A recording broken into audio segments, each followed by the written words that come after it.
नमस्कार साथियों, मैं संजय दास उर्फ महाप्रज्ञा और आप देखना शुरू कर चुके हैं एसएसबी हिंदी न्यूज़। साथियों, जैसा कि आप और हम सभी ने देखा कि बिहार में जातीय जनगणना के जो आंकड़े आए हैं, सार्वजनिक हुए हैं, वह चौंकाने वाले हैं।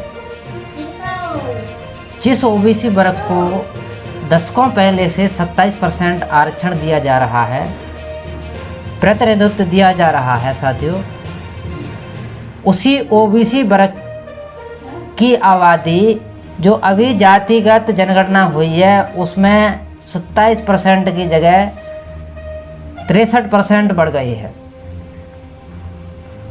तो अब ये सवाल उठता है साथियों कि आखिर 63 और 27 यह बहुत बड़ा अंतर है, दोगुने से भी अधिक है। तो क्या 63% आबादी को 27% आरक्षण दिया जाना और वो भी दशकों से, क्या उनकी हकमारी नहीं है? और अगर उनकी हकमारी है तो क्या यह आगे भी चलती रहेगी?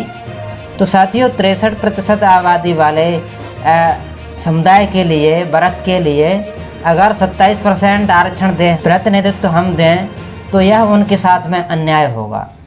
क्योंकि जिस वर्ग की आबादी 63% है उसको पहले से ही 27% आरक्षण दे करके हम दशकों पहले से उनकी हकमारी करते आ रहे हैं और यह अभी भी जारी रहा तो निश्चित है साथियों, यहाँ से आगे क्रांति होगी और क्रांति ऐसी होगी कि इसमें किसी का भी लाभ नहीं होगा साथियों। क्योंकि ओबीसी वर्ग जाग रहा है, वह अपने हक और अधिकारों को जान गया है। इसीलिए ही साथियों जातिगत जनगणना बिहार में हुई है और अब साथियों बिहार में ही नहीं, पूरे भारत देश में लोग प्रतिक्रांति करने के लिए तैयार हैं। यानी कि वह अपनी हकमारी सहन नहीं कर सकते। ओबीसी वर्ग अब अपने अधिकारों के प्रति सजग है, वह जगह जगह मांग उठा रहा है साथियों कि हमें जहाँ पर जितनी जनसंख्या है हमारी, उतना हमें प्रतिनिधित्व मिलना चाहिए साथियों। तो साथियों, हमने एक बेहद ही सजग, जागरूक और कर्तव्यनिष्ठ सामाजिक कार्यकर्ता से बात की, तो उनका क्या कहना था आप सुनिए साथियों। तो हाँ सर, अपना परिचय बताएं। जी, मेरा नाम राम लखन धाकड़ लहचुरा, जल संसाधन अध्यक्ष कैलारस, जिला मुरैना, मध्य प्रदेश।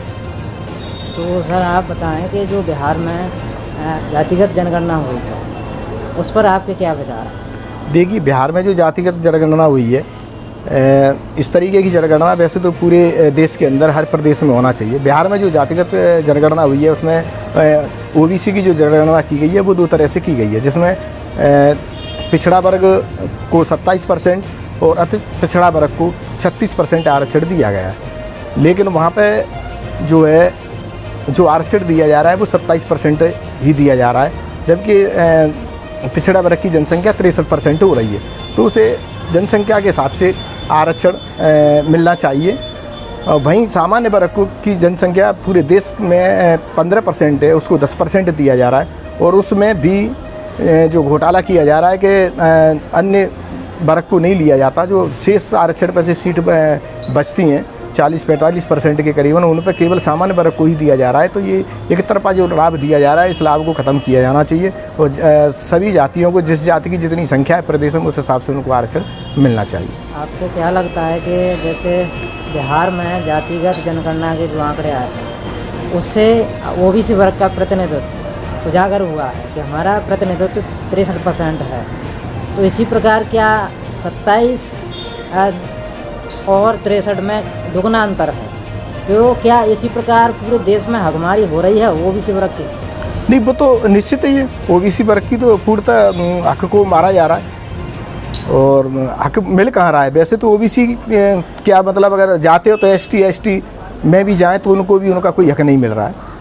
ये एक विडंबना है देश के अंदर जनता की।